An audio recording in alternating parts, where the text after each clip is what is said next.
जो लगातार प्रोग्राम चल रहे हैं, हम भी थक रहे हैं, आवाज भी थक रही है। भैया का सूचना आएगी हमारा काम की छोरी मामा कुछ बढ़ जाएगा, छोरा हो जाता था न बोले भाई किसा है टूटा फटके आना पड़ेगा। तो जैसे भी हार रहा कोशिश करेंगे मनोरंजन बढ़िया करा जा, आवाज घाट काम करे है, फिर भी शुरुआत देने की कोशिश करेंगे पूरा कि जिस समय सबसे पहले एक भजन कि वो सुदामा उस मसरानी ने श्रृंगार के और के संदूर डाल दिया और जाकर में लेकर आए बालक तो मर गए पूछे। जब द्वारकापुरी में पहुंचा उस सुदामा का हिसाब किताब देख के और जब महल के भीतर पड़ने लगा ना पहरेदार ने भाज के पकड़ लिया। बोला कि भाई कौन है? कि भाई मैं सुदामा हूँ। तू कौन सा सुदामा भाई? अरे करा कितने सुदामे ओके कमा है भाई, मैं कैसे मिलन खाते रहा हूँ, मेरा यार है। नोलारा कुछ अपने कान देखे कुछ उसका ना देखे, तेरे पैर में ढंग की चप्पल नहीं, तन पत्र बढ़िया वस्त्र नहीं, तेरा मेला भेष, हिसाब किताब देख चुके कृष्ण का दोस्त होता हूँ। नोलारा भाई ये तो समय समय की बात हो है, सर तो मेरा दोस्त एक बार मेरे को मिल लेने दो। मना करते हैं, रोक लेते हैं सुदामा को, सुदामा घबरा जाता है। अगर भाई जब ना मिलने दिया तो बाका पेट गुजारा किस तरह साला घर में सराय के मुंह दिखाओ बताएगा। हाथ जोड़ के प्रार्थना करता है, बोला के बदल नहीं मिलन दे दिया। एक बार मेरा संदेश आकर दो जाके कृष्ण तनु कर दो, क्या कर दूंगा।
तेरा यार सुतमा हाथ में लड़ने आया है, तेरा यार सुतमा हाथ में लड़ने आया है, तेरी मोटी से मजबूरी मेरा से बहुत जरूरी, तेरी मोटी से मजबूरी मेरा से बहुत जरूरी, लगा के पाया रे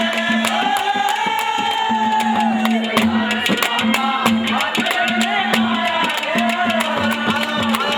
सुतमा हाथ में लड़ने आया है।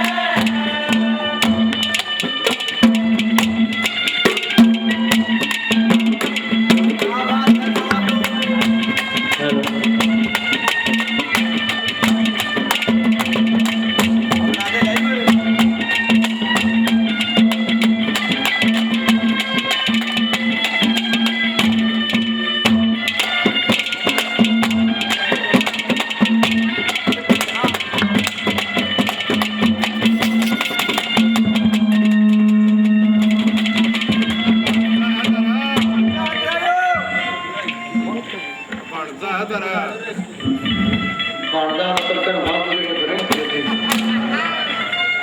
देवती त्रिमाती देख जाए पड़े दर्शन की वो मनपान होगी। पंकज छोटा सा लड़का 10 रुपए पहले 50 रुपए से और मान सम्मान करते हैं। पंकज बेटे को बार बार धन्यवाद दिया जाता है और आशीर्वाद भी दिया जाता है कि तू भी बहुत बड़ा